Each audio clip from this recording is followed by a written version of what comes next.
Gloria a Dios. Digno es nuestro Señor, el amado del cielo. En la cruz murió por ti y por mí. Qué maravillosa alabanza. Hemos adorado el nombre de nuestro Señor.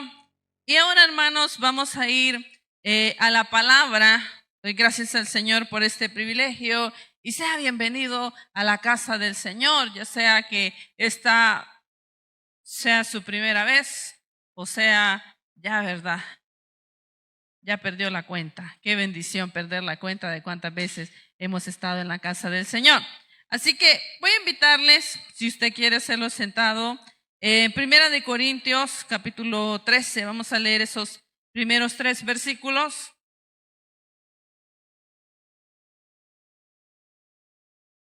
Primera de Corintios 13, del verso 1 al verso 3. Yo voy a leer para ustedes en otra versión. Lo leo como está escrito, en el nombre del Padre, del Hijo y de su Santo Espíritu. Dice así: si yo puedo hablar varios idiomas humanos e incluso idiomas de ángeles, pero no tengo amor, soy como un metal que resuena o una campanilla que repica. Yo puedo tener el don de profetizar y conocer todos los secretos de Dios. También puedo tener todo el conocimiento y tener una fe que mueva montañas. Pero si no tengo amor, no soy nada. Puedo entregar todo lo que tengo para ayudar a los demás, hasta ofrecer mi cuerpo para que lo quemen. Pero si no tengo amor, eso no me sirve de nada. Que el Señor bendiga su palabra. Damos gracias al Señor, ¿verdad? Leer esas palabras. Esta es la primera carta, quizás usted conoce un poco el contexto. La primera carta a los Corintios, escrita por Pablo, una iglesia. Cuando usted ve las cartas, dependiendo qué tan extensas son, la implicación habían más problemas por ahí, habían más dificultades. Y cuando la carta, ¿verdad?, es bien chiquitita, es como casi solo saludos, solo bendiciones, solo amor. Pero cuando la carta se hacía extensa, como lo es Primera y Segunda de Corintios, o sea, tuvo que haber una réplica, imagínense. Quiere decir que en Corintio necesariamente, hermanos, habían muchos conflictos, muchos pleitos. Era una iglesia grande en medio de una ciudad muy pagana, muy mundana, pero que también se había dejado influenciar de muchas maneras. Y a pesar de haberse convertido y haberse acercado a Dios, uno de los problemas que ellos tienen, imagínense, yo creo que a todos nos gusta competir hasta cierto modo, ¿sí o no? Si usted juega fútbol, ¿usted quiere irse con cuál equipo? Con el que gana, ¿verdad? Es lógico. Y cualquier deporte, uno quiere ir con el que gana. Entonces, como que por naturaleza somos medios competitivos, ¿verdad? Y cuando perdemos no nos sentimos como del todo complacidos, como del todo aceptar, perdimos, ni modo. Y eso muchas veces lo traemos al Señor. Y esta iglesia de Corintio, a pesar que se había convertido a Cristo, estaban compitiendo entre ellos mismos. Y la competencia que ellos tenían era sobre el hablar en lenguas, y por eso es un tema el cual Pablo retoma en esta carta, porque ellos decían, wow, o sea, yo estoy a otro nivel. Yo puedo hablar unas lenguas que aquí nadie entiende. Ahora yo le pregunto, ¿quién de ustedes ha hablado en lenguas alguna vez? Que no sea el español, el inglés, ¿verdad? O algún idioma que haya aprendido necesariamente. Cuando nos referimos a hablar en lenguas, es un toque del Espíritu Santo, y el hablar en lenguas es una manifestación. Y entonces la persona comienza a hablar en un idioma que no entiende. Eso es hablar en lenguas. ¿Quiénes acá han tenido esa experiencia? Porque no es algo que la gente se quede hablando lengua necesariamente. A veces eso sucede una vez en la vida y no más. Nadie, hermano. Ella, la hermana, uno, ¿verdad? Por allá dijeron amén, 2. Pues los corintios era competencia, ¿verdad? Y decían, no, es que yo estoy en otro status quo. Porque el hermano o la hermana habla en lenguas. Entonces es más especial, es más sobrenatural, es más cristiana, está más cerca de Dios, porque habla en lenguas que nadie más puede entender. Y se habían, hermanos, envanecido tanto que llegaban y comenzaban, ¿verdad?, a hablar en lengua, y nadie les entendía nada, pero los demás que no entendíamos nada, pensábamos, como la iglesia se está en esos momentos, hermanos, se está terminando de fundar literalmente, ¿verdad? Acaba de comenzar y ya hay unas obras, y esa es la obra en Corinto, y ellos piensan, ese es el más espiritual de todos nosotros, porque es el que habla en lengua. Entonces Pablo ve necesario el hecho de retomar y habla de los dones, de las operaciones y de las manifestaciones de los ministerios. Y ese es el capítulo 12 de Primera de Corintios. Leímos en el 13, pero la conversación comienza en el capítulo anterior, donde él está diciendo, mire, a unos se les ha dado que hablen en lengua, a otros que profeticen, a otros que tengan visiones, a otros que sirvan, etcétera, etcétera, etcétera. Y él viene hablando de ministerio, de manifestaciones, de dones, y termina en el último verso del capítulo 12 y dice, pero ahora antes de decir eso dice, anhelen los mejores dones. Pero luego pasa la siguiente parte de ese último verso y dice, pero ahora yo les voy a mostrar un camino más excelente. Un camino más excelente que cualquier don, ministerio o manifestación o operación, como dice Reina Valera, de las que les acabo de hablar en lo anterior. Y él comienza diciendo lo que muchos creen es una alabanza al amor, que es este capítulo 13 de la primera carta de los Corintios. Y él dice, antes de llegar acá, les voy a mostrar un camino más excelente. Y comienza, si yo puedo hablar todos los idiomas, todas las lenguas, incluso, imagínense, dice, hablar en lenguas angélicas. Hermano, no cualquiera, ¿verdad? Porque aquí solo 2 dicen que han hablado en lengua, el que quizás más de uno, ¿verdad? Alguno le dio penita y dijo, vaya a ser que quieran que vuelva a hablar, ¿verdad? Pero con sinceridad, cuando se habla en lenguas, incluso el que habla no entiende lo que está diciendo. A menos que, como Pablo mismo lo dice, tenga el discernimiento y pueda entender lo que está diciendo el que habla en lenguas. Y por eso Pablo también en otra ocasión dice, pidan que haya quien discierna esas lenguas, o si no, mejor hable bajito y alabe al Señor a través de sus lenguas. Pero él está diciendo, yo podría tener todos esos dones, que sin duda de ser, hermanos, algo maravilloso. ¿Quiénes de acá pueden hablar más de un idioma? 2, 3, imagínense qué bonito hablar inglés o otro idioma, porque usted se puede comunicar con más personas, ¿sí o no? Incluso el lenguaje de señas. Mis hermanas que hablan eso, de pronto encuentran a otra persona que nunca han visto, pero es una persona que habla el lenguaje de señas y ellas se pueden comunicar rápidamente con él. Y Pablo está diciendo, yo podía hablar de todas esas cosas, incluso el mismo idioma de los ángeles, pero, le dice él, y ahí está el pelo en la sopa, ¿verdad? Pero si no tengo amor, en realidad solo soy como una campanita o como un címbalo, como dice Reina Valera, que golpea sin ritmo, como un sonido, hermano, vacío. Porque alguna vez ha escuchado a un violinista, hermano, a un saxofonista. Eso es maravilloso, un solo de piano, un solo de guitarra. Eso es maravilloso, hermano, escucharlo. Pero él está diciendo, no solo soy como un tambor al que dan pum, pum, pum, pero está diciendo algo extraordinario. O sea, ¿quién de nosotros puede hablar tantas lenguas? Y él está diciendo, aunque hable todas esas lenguas, tenga todos esos dones y todos los idiomas que no pueda conocer, pero si no tengo el idioma del amor, entonces solo soy como un tambor que suena sin ritmo.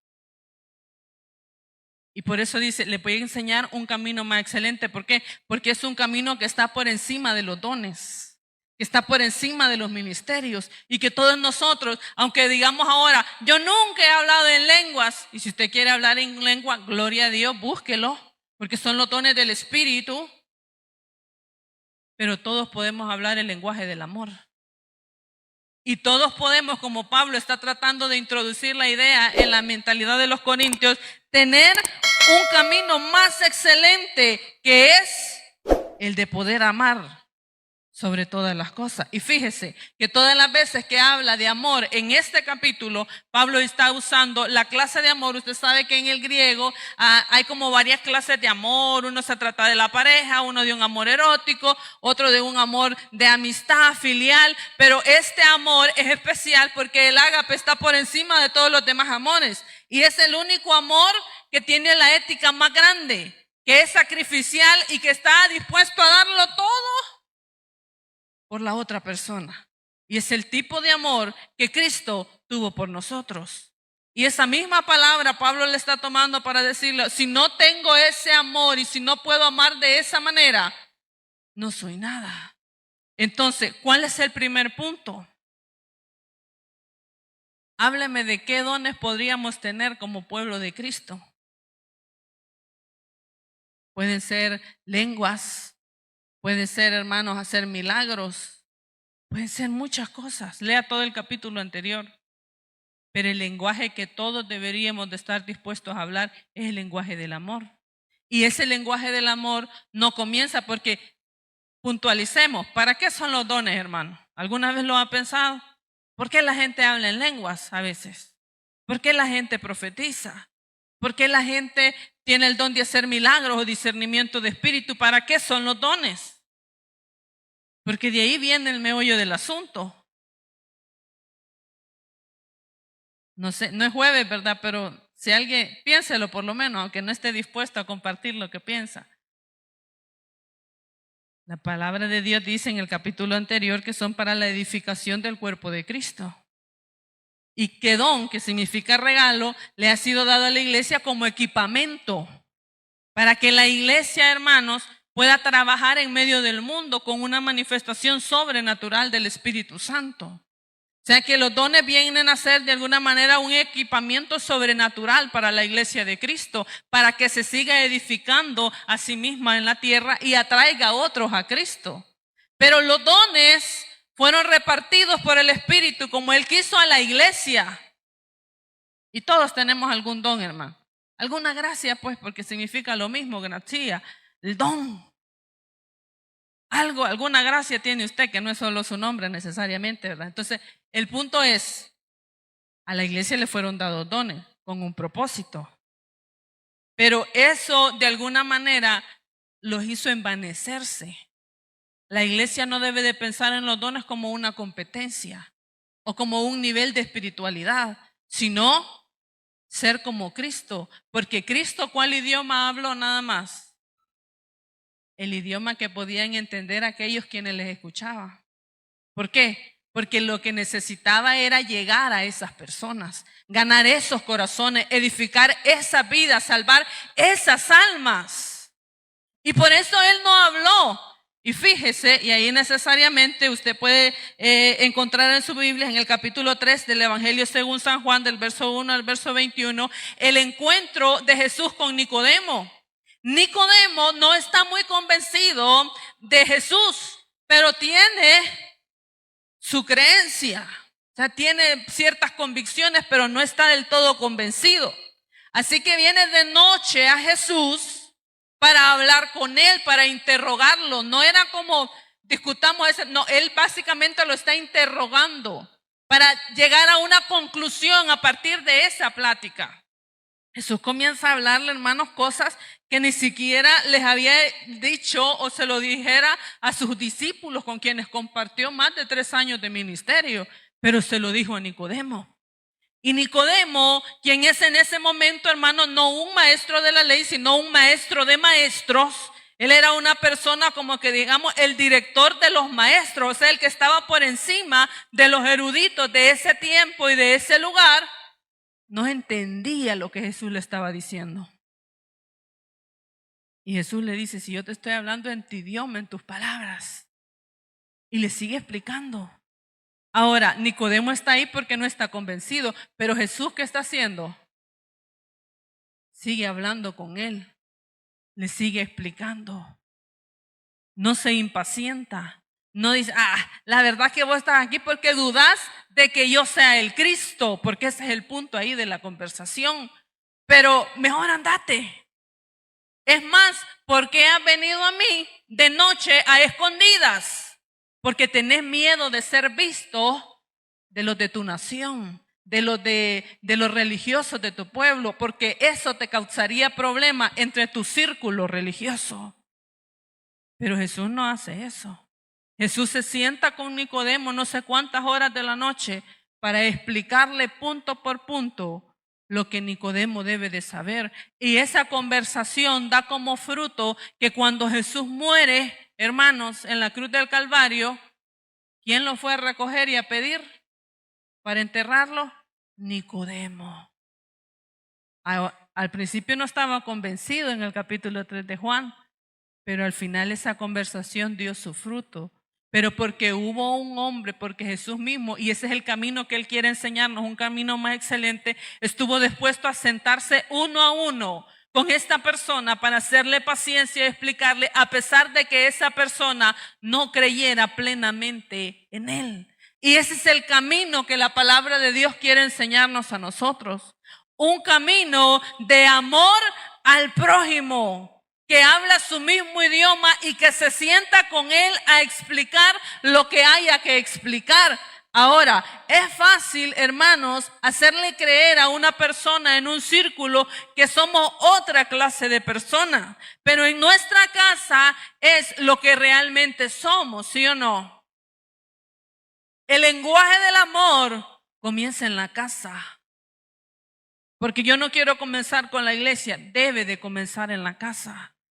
Y el Señor quiere que construyamos relaciones sanas de matrimonio y con nuestros hijos, donde reine el amor por encima del orgullo, donde reine el amor por encima del conocimiento y la imposición, por encima de los dones, por encima de los títulos que yo puedo tener, ya sea fuera de la iglesia o dentro de la iglesia. Mi ministerio comienza en casa con mi esposo y con mi hijo.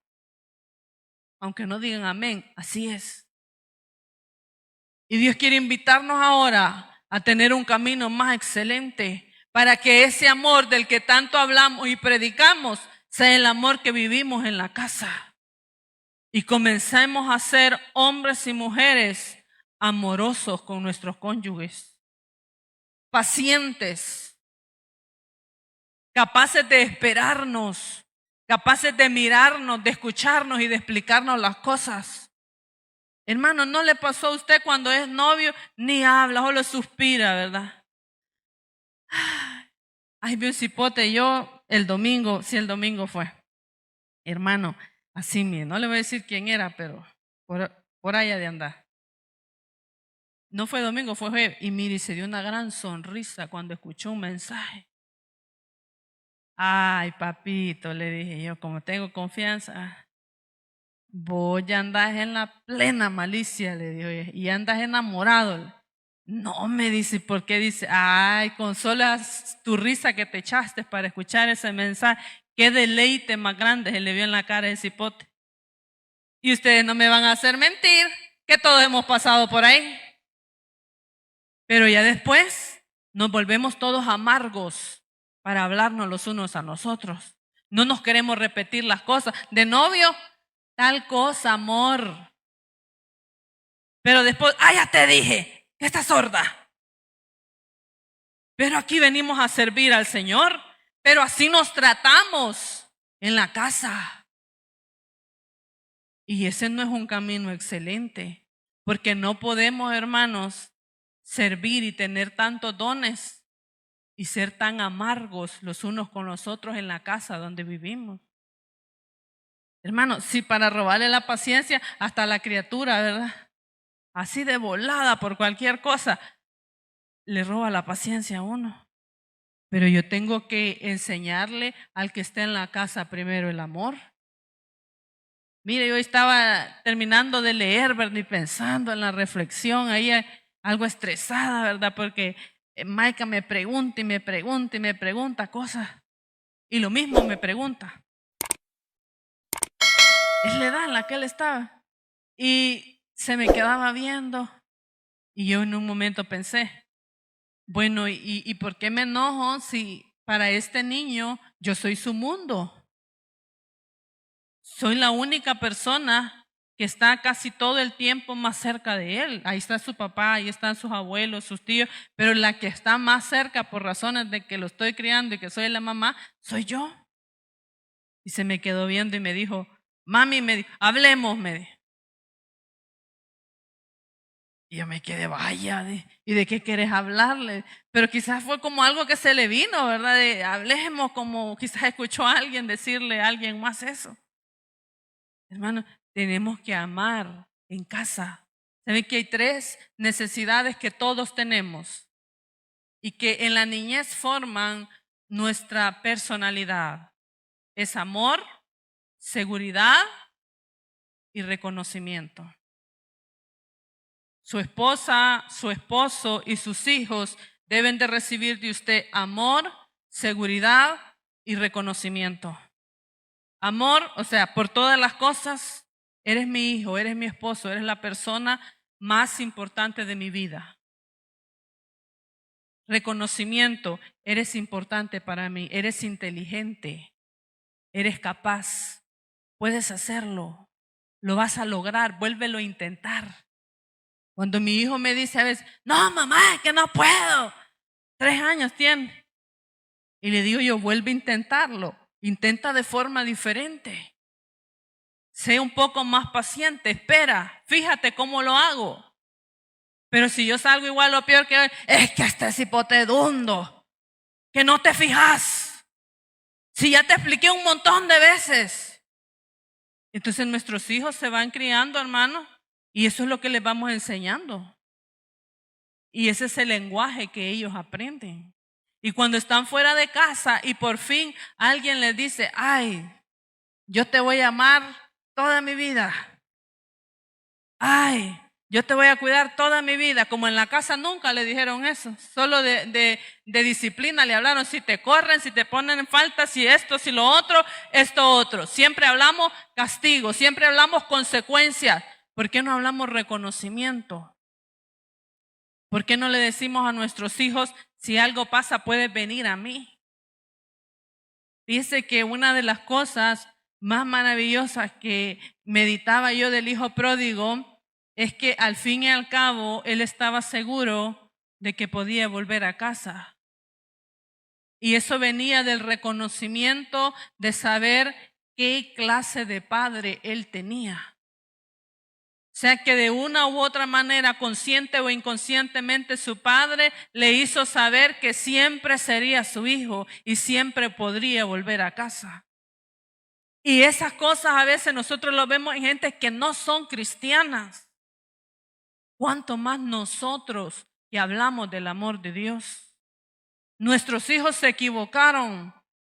Cometieron errores en el colegio, se están desviando del camino, ¿verdad? Les agarra la loca algunos en la adolescencia. Volvámoslos a abrazar, volvamos a hablar con ellos, volvamos a orar con ellos. Ya no los entendemos, parecen un animalito diferente, ¿verdad? Del que criamos, porque así es la adolescencia. Es una renovación, ¿verdad? Mental que les da a los cipotes en esa edad terrible, que los padres les desconocen. Dice, este no es el cipote que yo crié. Era tan dulce, era tan obediente, ahora es contumaz, ahora es rebelde. Pero mucho de eso tiene que ver con lo que sembramos en su corazón. Por eso ahora que estamos a tiempo, que todavía están en casa, volvamos a cuidar de ellos. Volvamos a amarles, volvamos a hablar con ellos. No nos sentemos a la mesa para ver los celulares, sentémonos en la mesa para verlos a ellos, para reconocerlos, para hablarles de lo que ellos necesitan, de lo que es importante para ellos, porque el tiempo, iglesia, se está acabando. Y lo que ahora hagamos por ellos es lo que va a marcar el resto de su vida. Entonces le voy a mostrar un camino más excelente. Comparta con sus hijos. Ámelos y cuídelos. Ellos se equivocaron. Dígale, hijo, no se preocupe, vamos a salir adelante, vamos a ver qué hacemos. Es su hijo. Hermanos, si Dios nos recibe a nosotros con todos nuestros pecados, con todos nuestros errores, ¿por qué no podemos nosotros amar incondicionalmente a nuestros hijos? No le diga, mira cómo es el fulano, mira cómo es el mengano. Levante la mano el que le guste que lo comparen con alguien más. Por favor, levante la mano. Nadie. Ni yo tampoco, hermano. Entonces no le diga a sus hijos, mira el fulanito cómo es. Mira la sutanita cómo es. Porque a él no le importa, porque ese no es su hijo. Usted debe reconocer al suyo con sus virtudes y con sus defectos. No le estoy diciendo que se acople a la malicia que pueda haber en su hijo. Le estoy diciendo que no pierda la esperanza y lo siga amando de forma incondicional y vuelva a trabajar con él. Y que ahorita que tiene el tiempo y que todavía lo tiene sentado en la mesa o acostado por ahí en la cama del cuarto, lo busque y lo ame y comparta tiempo con él y le explique. Usted, ¿verdad? A veces se siente que no le entienden los hijos a uno, ¿verdad? O el esposo, que uno le repite las cosas.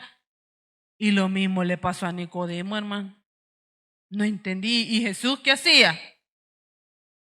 Le seguía explicando. Y Nicodemo ni siquiera era hijo de Jesús, hermano. Seamos pacientes los unos con los otros. Volvamos a amar. ¿Sabe que la palabra de Dios dice, y usted puede leer en el libro de Oseas, que el Señor le mandó a Oseas que se casara con una ramera, con una persona de la vida triste de aquel entonces? Y esta mujer no solo era tan indigna porque según la ley, los sacerdotes, porque Oseas era sacerdote, no podía casarse con este tipo de mujer. Solo podía casarse con las mismas hijas de los sacerdotes. Pero Dios le manda a Oseas, ve y cásate con una mujer repudiada de tu pueblo. Ahora, él se casa, la dignifica, tiene hijos con ella, pero esta mujer se va. Entonces era el momento para que Oseas le diera la patada de gracia, ¿verdad?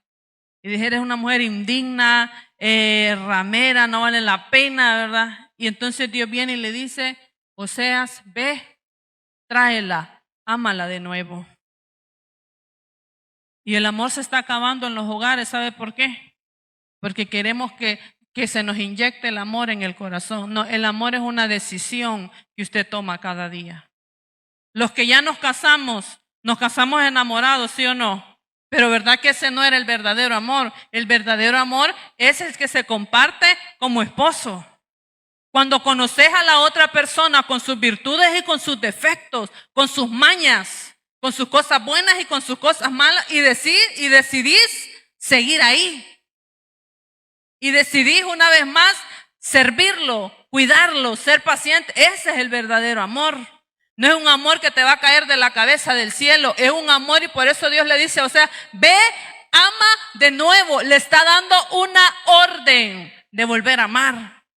Y si usted dice, es que este hombre o esta mujer, yo ya no siento nada por él, entonces yo le voy a decir lo que el Señor le dijo, o sea, ve y ama otra vez. Proponte amar otra vez. Como quieres ser amado. Y las cosas van a comenzar a cambiar en tu matrimonio. Y las cosas van a comenzar a cambiar con tus hijos. Claro, eso es para que los que de verdad quieren agradar a Dios. Los que no, ya le andan echando el ojo a la otra. Ojalá se me vaya esta, porque ahí tengo la otra allá en la mira. Que el Señor lo reprenda. Mejor que se lo lleve a usted para que la mujer quede libre y ella se case. Por bayunco. Hermano, hagamos las cosas bien para el Señor. Entonces, ya me están poniendo serio.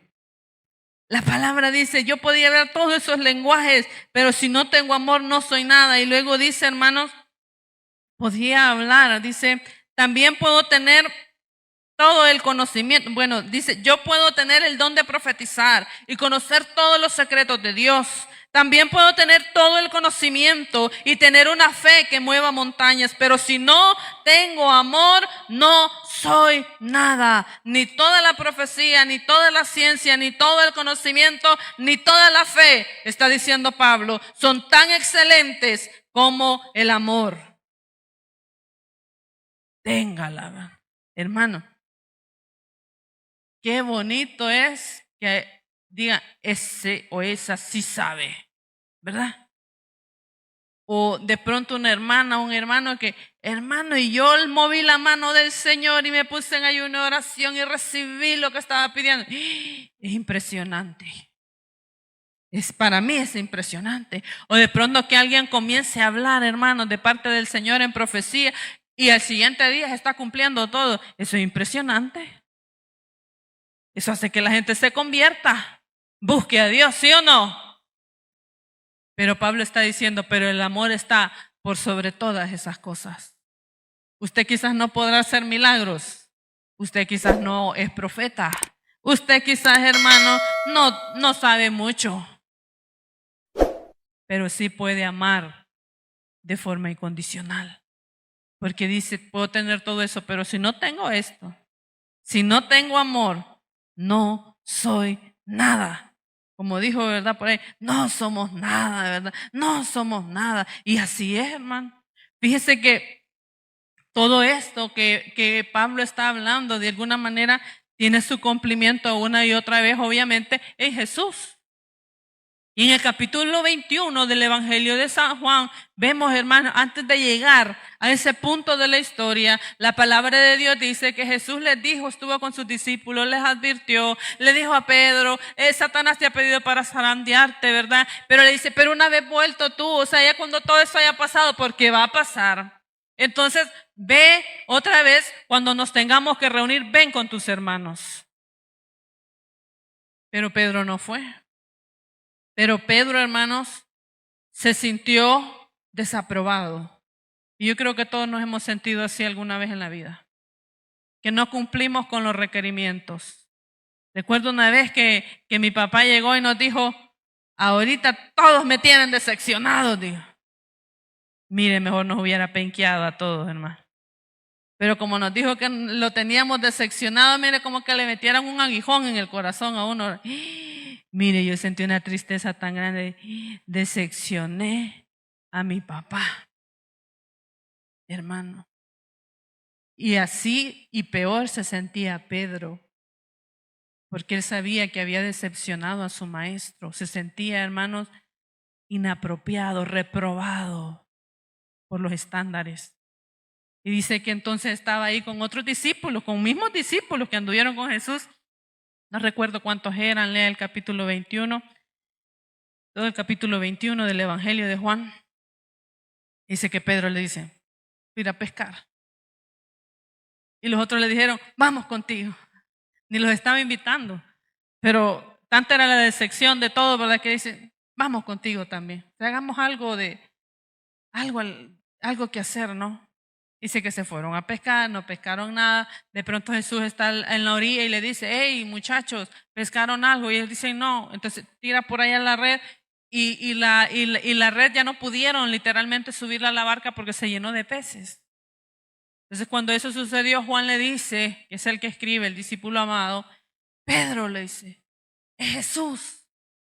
Y cuando le dice eso, Pedro se viste porque dice que estaba desnudo, o sea, se había quitado, se había quedado en ropas menores para pescar.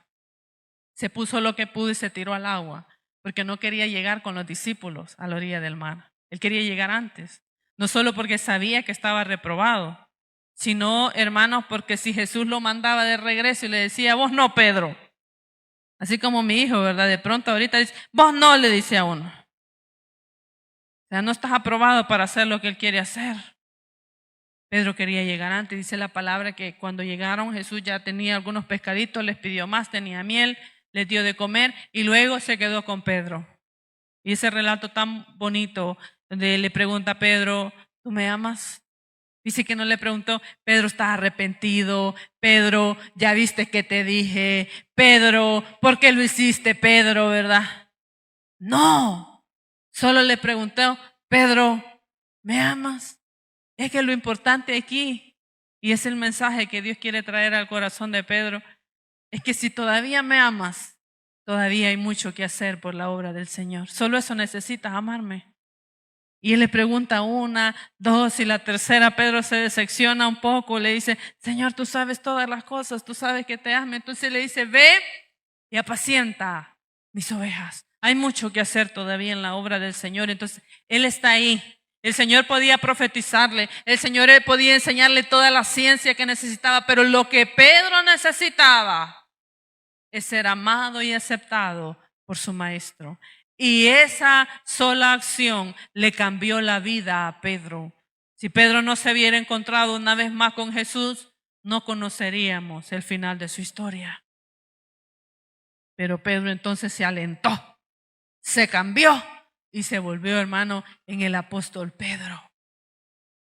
Pero porque hubo alguien que, aunque podía hablar todo el conocimiento, toda la profecía, decidió hablar con amor y aceptar a alguien que se había equivocado. Y eso es lo que el Señor quiere, porque si no, no somos nada. Si no podemos aceptar y dar una oportunidad a quien la necesita, no somos nada. No importa cuánta profecía enseñemos. Si cuando uno se cae estamos más alegres que tristes y con ganas de irlo a buscar, no somos nada. No importa cuánto sepamos de la Biblia. Si no podemos amar al que se equivoca, no somos nada. Porque ¿qué necesitamos cuando nos equivocamos, hermano? Perdón. Y es que bien, que el Señor venga y nos perdone, buscar su perdón. Y es lo mismo que todos los demás necesitan. Amor. Así que, hermano, yo no sé si usted desea dones de profecía, que está bien que los desee. No sé si desea ser un erudito en la palabra de Dios, está bien que lo desee.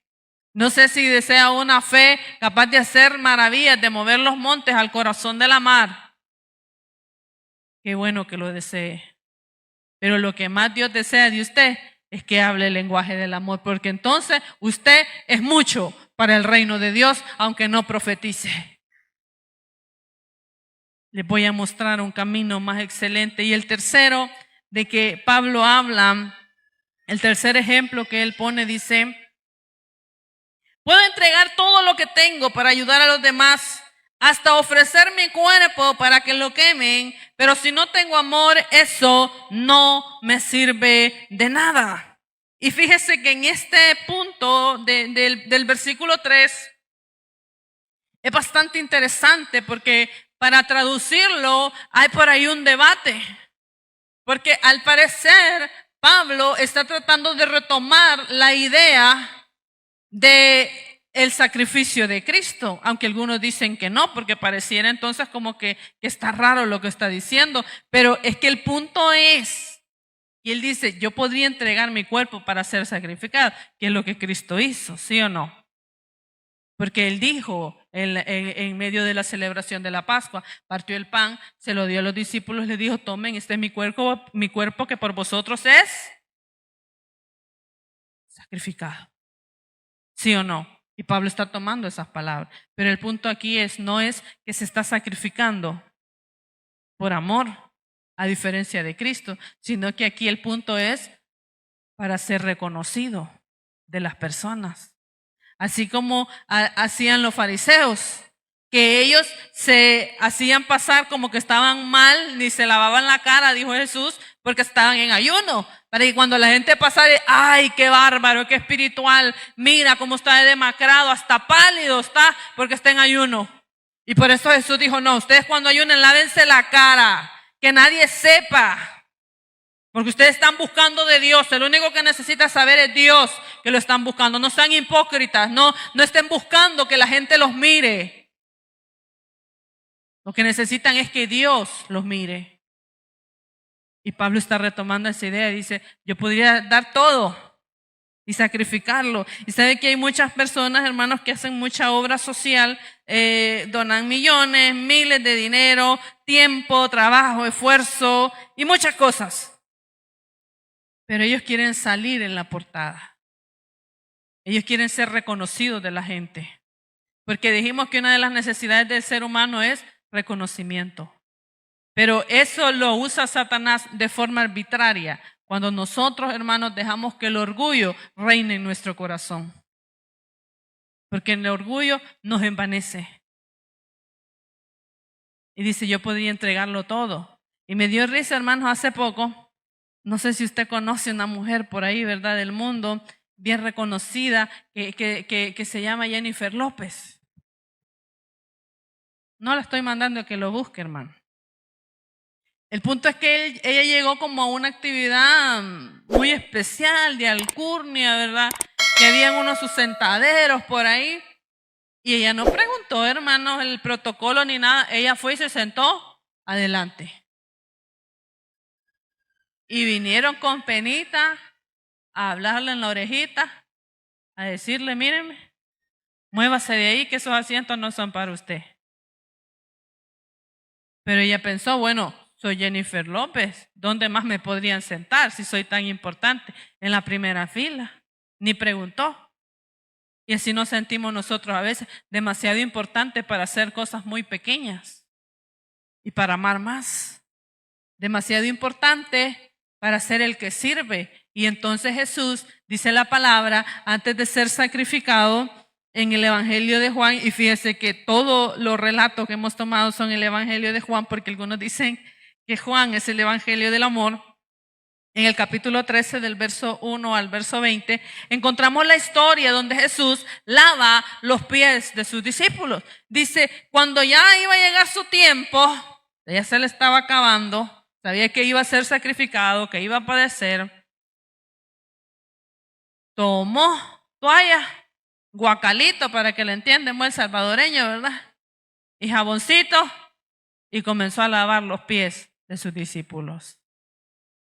O sea, tomó el lugar más humilde de la mesa. ¿Sabe que era el siervo el que tenía que hacer ese trabajo? Jesús no está en su casa ni en la casa de ninguno de los 12 apóstoles. No sé si se ha fijado en el relato. Está en la casa de otra persona que ha puesto a su disposición el salón donde están y seguramente puso a su disposición un siervo para atenderles. Porque Jesús se había vuelto en ese punto una personalidad en medio del pueblo. Para aquellos que creían en Él. Para los que no creían, ¿verdad? Buscándolo andaban para matarlo. Son los últimos días de Jesús antes de la muerte. Pero Jesús no. Ahí seguramente ahí estaba el siervo. Pero Jesús tomó el lugar del siervo. Y Pedro, cuando llega Pedro, le dice, no, Señor, a mí no me vas a tocar los pies. Porque Pedro ha reconocido quién es Jesús, pero Jesús le dice, Pedro, si yo no te lavo, no vas a tener parte conmigo. Y Pedro, no, señora, pues bañame, ¿verdad? Desde la coronilla de la cabeza hasta la planta de la... Y le dice, Señor, no, el que ya está limpio solo necesita que le limpie los pies. Jesús termina y le dice, así como yo he hecho, les he dado ejemplo para que ustedes hagan. Ese es el lenguaje del amor. Él no estaba, hermano, en medio de un en vivo. Miren lo que Jesús está haciendo. ¡Wow!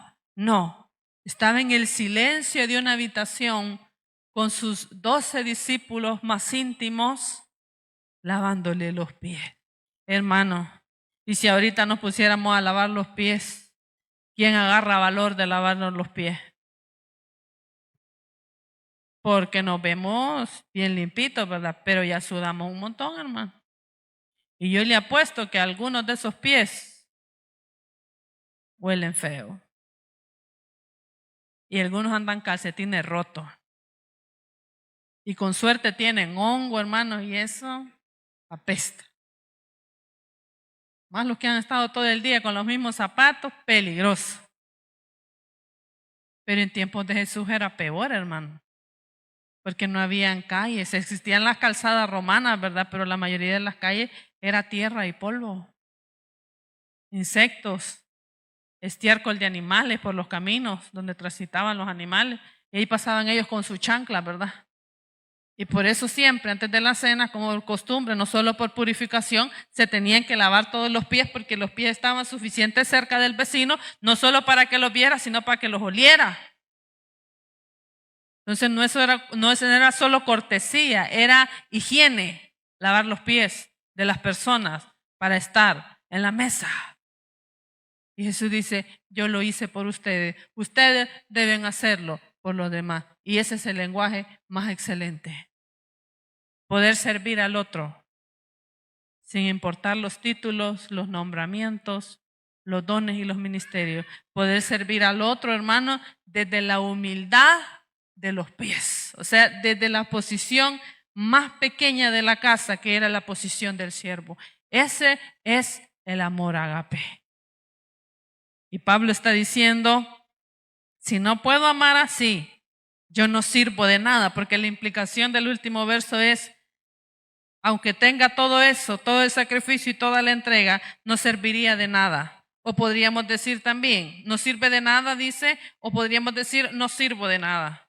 Y si no aprendemos a amar, hermanos, no servimos de nada.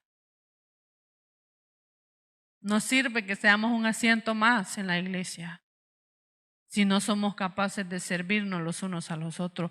No para que nos vean, no para que nos reconozcan, no para que nos nombren, no para sentirnos importantes, sino simple y sencillamente por amor, por tomar el lugar más pequeño de la casa. Porque ese fue el ejemplo que Cristo nos dio y es el ejemplo que Cristo quiere que nosotros sigamos. Así que, hermanos, hay un camino más excelente. Si usted quiere buscar los dones y los ministerios, gloria a Dios, anhélelo, búsquelo.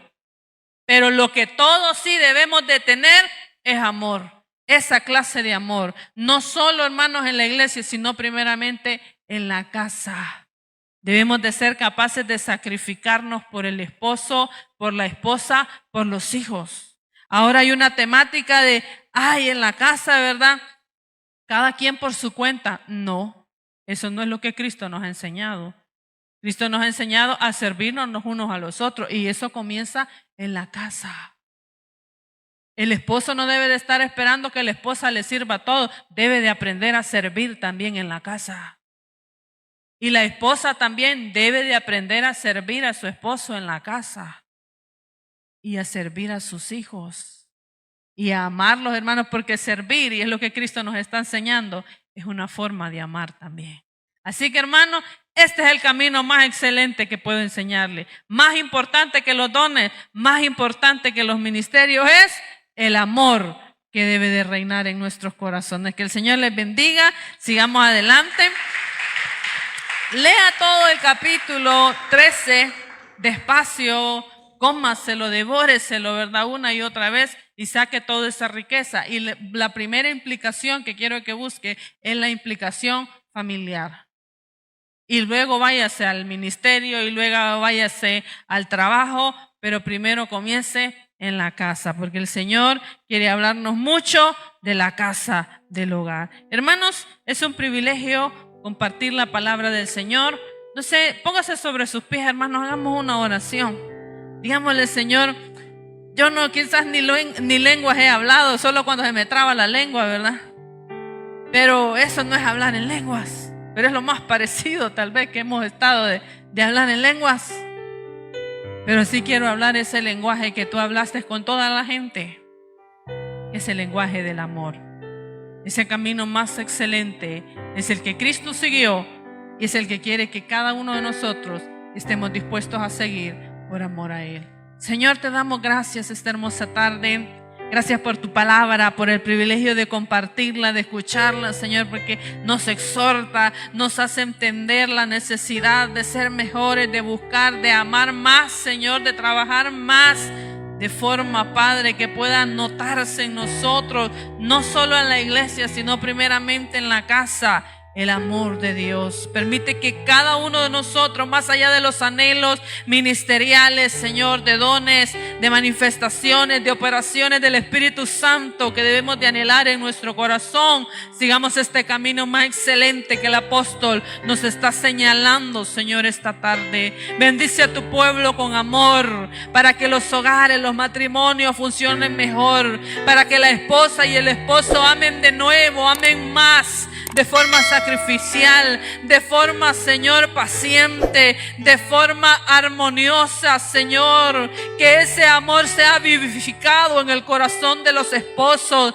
de las esposas, que aprendan a verse como hijos e hijas de Dios, que aprendamos a servirnos en casa a nuestros hijos, a amarlos, a cuidarlos, a escucharlos, a reconocerlos, Señor, para que tu amor reine en nuestros hogares, para que nuestra familia sean transformadas por el amor de Cristo, y para que ese amor, Señor, venga también a la iglesia con nosotros, al cuerpo de Cristo, al servicio de tu obra, Señor, para bendición de nuestras vidas, para bendición de tu pueblo, para salvación de las almas. Lo pedimos, Señor, y te damos gracias, Padre amado.